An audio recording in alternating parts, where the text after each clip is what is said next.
broken night relo Luya kaiten grumai Yong night shalala relo Sinyam kunam kona Mowaila relo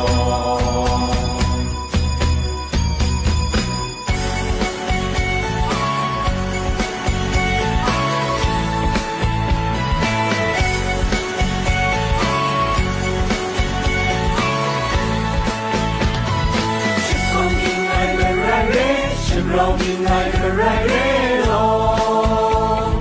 Shikoyin night relo Broken night relo Ruya kaiten grumai Yongya kaiten shalana relo Sinyam kuntam kona Mowaila relo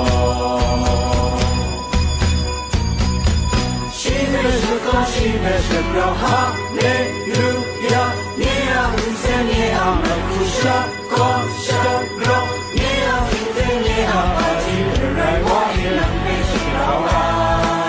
Kapla yari Shinaman yari Kapla yari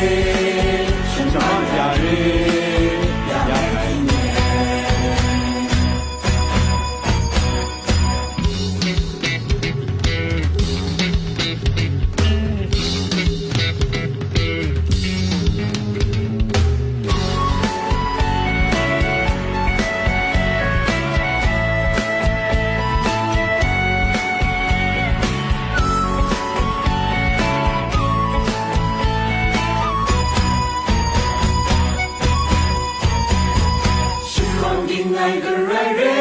Broken night relo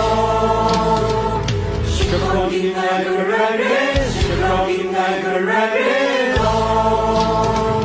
Ruya kaiten grumai Yongya kaiten shalala relo Sinyam kunam kona Mowaila relo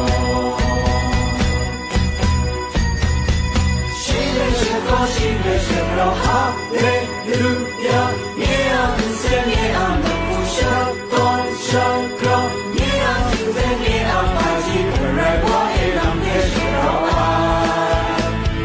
Hallelujah Nia unse nia makusha kosha gro Nia unse nia ati rai wa ilang me shibrawa Kapla yari